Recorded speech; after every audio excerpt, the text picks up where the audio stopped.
Je voudrais simplement dire que, en fait, pourquoi déjà la mise en place du contrôle obligatoire des pulvérisateurs, à la base, il y a en France une loi sur l'eau qui a été votée, donc, dans laquelle il y a deux choses. Il y a le contrôle obligatoire des pulvérisateurs en service et il y a également le projet de certification environnementale des pulvérisateurs vendus neufs ou d'occasion.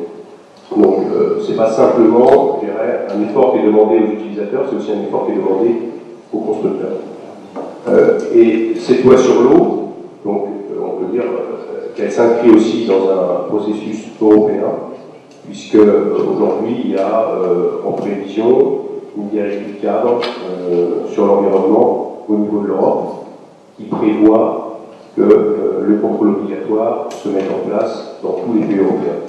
Alors le contrôle obligatoire il existe déjà dans un certain nombre de pays, les pays du Nord, particulièrement, notamment l'Allemagne, les Pays-Bas, la Belgique.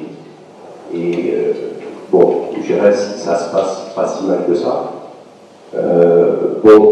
Alors c'est vrai que par rapport à une démarche volontaire, c'est quelque chose de plus contraignant, mais je crois qu'il est difficile de faire autrement dans la mesure où, quand on est dans du réglementaire, il faut forcément un encadrement différent de celui qu'on peut avoir dans un dispositif volontaire. En rendre du réglementaire, il faut bien entendu que les choses soient faites d'une manière rigoureuse. Je crois qu'on peut difficilement faire autrement. Voilà.